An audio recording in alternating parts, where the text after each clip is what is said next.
Assalamualaikum warahmatullahi wabarakatuh. Nama saya Rugaya Hasan, saya dari Fakultas Ilmu Pendidikan Universitas Negeri Gorontalo. Pada kesempatan kali ini saya akan membawakan cerita yang berasal dari Gorontalo, yang berjudul Telapak Kaki Lahilote.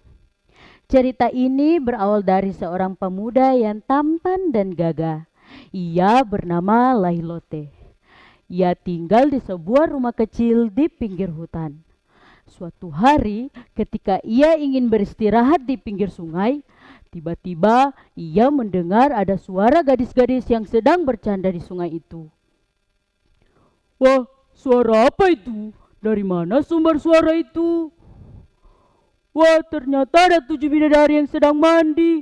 Cantik sekali mereka. Aku harus mengambil selendang dari ke-7 bidadari ini.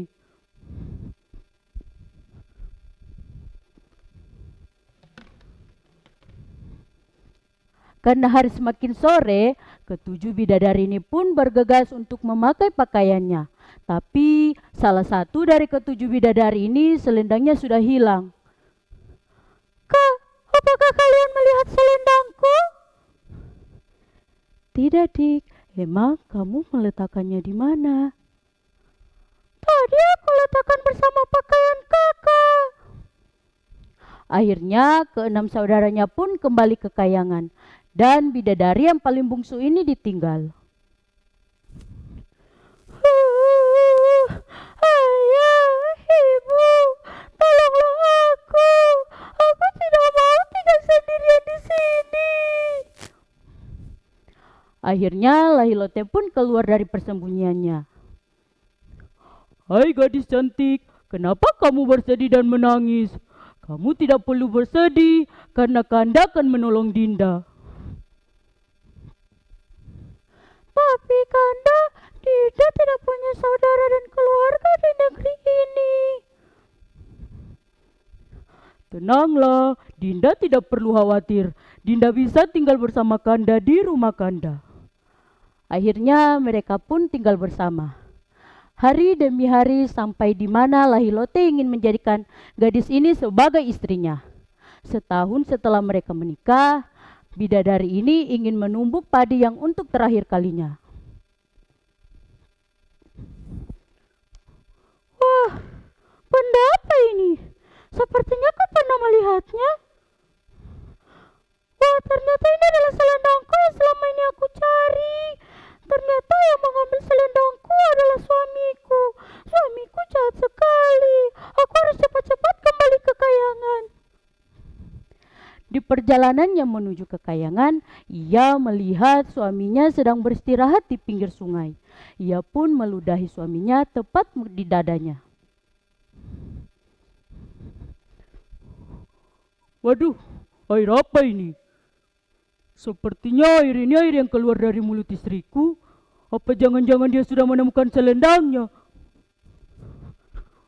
Wah sial, dia sudah menemukan selendangnya. Sepertinya dia sudah kembali ke kayangan. Aku harus cepat-cepat menyusulnya.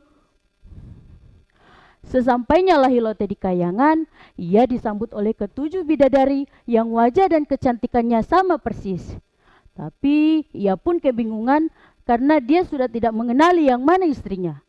Akhirnya ia pun meminta pertolongan kepada seekor kunang-kunang agar bisa membantunya. Setelah ia menemukan istrinya, akhirnya ia pun tinggal bersama istrinya di kayangan. Tapi kebahagiaannya tidak begitu lama karena timbulnya uban di kepala Lahilote. Kanda, kita harus menyembunyikan hal ini karena jika salah seorang mengetahui ada uban di kepala Kanda, maka celakalah kita. Kita akan diusir dari negeri ini. Bagaimana kalau uban Kanda kita bakar saja, Dinda? Jangan Kanda, itu sangat berbahaya. Karena keluarga Dinda akan mencium rambut yang terbakar sangat menyengat. Tidak ada jalan lain yang mereka tempuh kecuali kembali ke bumi. Waduh Dinda, bagaimana Kanda bisa turun ke bumi? Sedangkan Kanda tidak mempunyai sayap seperti Dinda. Bagaimana ya? Begini saja Kanda, Dinda akan mencabut rambut Dinda satu persatu dan Dinda akan menyusunnya dan Kanda akan memegang di ujung rambut Dinda.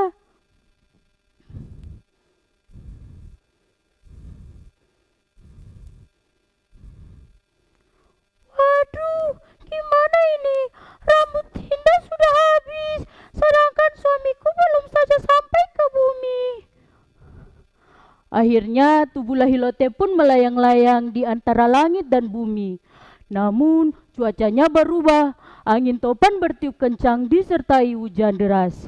Dan tiba-tiba petir pun menyambar tubuh Lahilote hingga terbelah menjadi dua. Oh, boom! Oh, boom! Akhirnya tubuh Lahilote sebelah kiri terhempas di Pulau Bualemo, Sulawesi Tengah, dan tubuhnya sebelah kanan terhempas di Pantai Pohe yang ditandai dengan telapak kaki Lahilote. Makanya batu ini dinamakan batu telapak kaki Lahilote. Pesan moral yang dapat kita ambil dari cerita Lahilote, yang pertama, kita harus berusaha semaksimal mungkin agar kita bisa mendapatkan apa yang kita inginkan. Yang kedua, dalam sebuah hubungan, pentingnya kejujuran dan kepercayaan. Jika tidak ada kepercayaan dalam sebuah hubungan, maka kita harus siap kehilangan orang yang kita cintai. Hidup sendirian tanpa kekasih. Cukup sekian dan terima kasih. Wassalamualaikum warahmatullahi wabarakatuh.